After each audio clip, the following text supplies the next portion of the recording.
The Garden of Trust. Meet Michael Chen, 45, standing in his parents' lush backyard garden in Connecticut. His hands work the soil as his elderly mother watches from the porch. Your father and I built this with our hands. Now it's time for you to plant your own roots. Michael checks his phone, a text from his fiancée about wedding venues. $50,000 for the reception alone. He glances at the house, knowing his parents want to help with a down payment, the weight of expectations heavy on his shoulders. Hi, I think I may have sent a message to the wrong number by mistake. Hope you don't mind. The accidental text, a classic opening move. But Michael, like most people, saw only politeness. No problem. Happens to everyone. You seem nice. I'm Sarah. I work in international finance. Are you from Connecticut? The conversation flows naturally over days.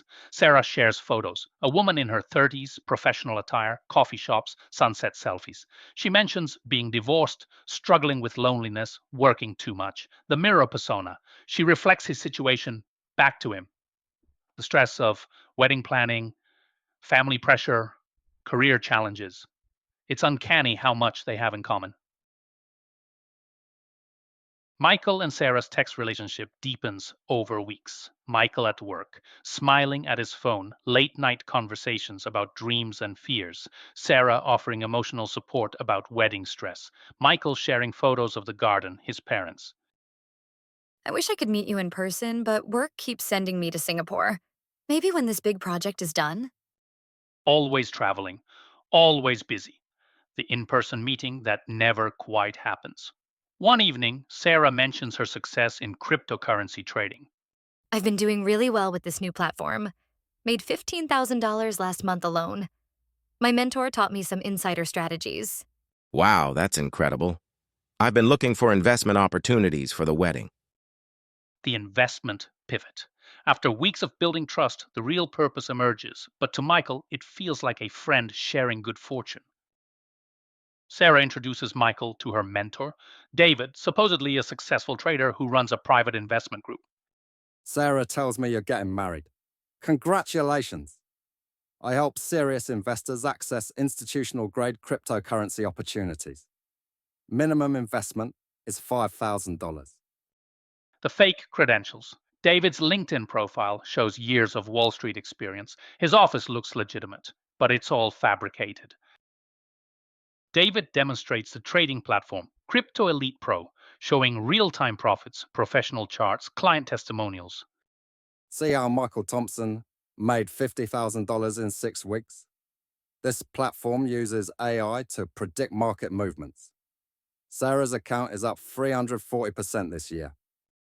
Unrealistic returns presented as normal, testimonials from fake users, but the website looks as professional as any legitimate exchange. Michael transfers $10,000 from his savings, his initial wedding fund contribution.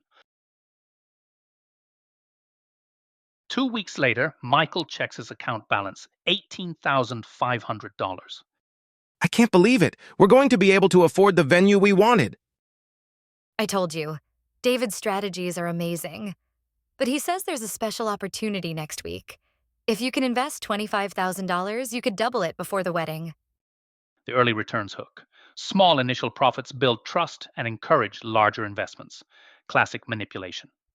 Michael takes a home equity line of credit. His balance shows $75,000 within days. His fiancée, Jenny, 32, watches him obsessively checking his phone. Michael, this seems too good to be true. Sarah's made over $200,000 this year. David manages accounts for Fortune 500 executives. Victim isolation begins, dismissing concerns from family and friends. The scammer becomes the most trusted voice. Over 2 months, Michael invests everything. $50,000 from home equity, $30,000 from retirement savings, $15,000 borrowed from credit cards. His account shows $340,000. The wedding is planned, house down payment ready. David says you qualify for the platinum tier now. Minimum $100,000, but guaranteed 200% returns in 30 days. Michael borrows against his parents' property, total invested $485,000. November 15th. Michael tries to withdraw $50,000 for the wedding deposit. Withdrawal requires tax verification. Please deposit $35,000 processing fee. What tax fee? This wasn't mentioned before.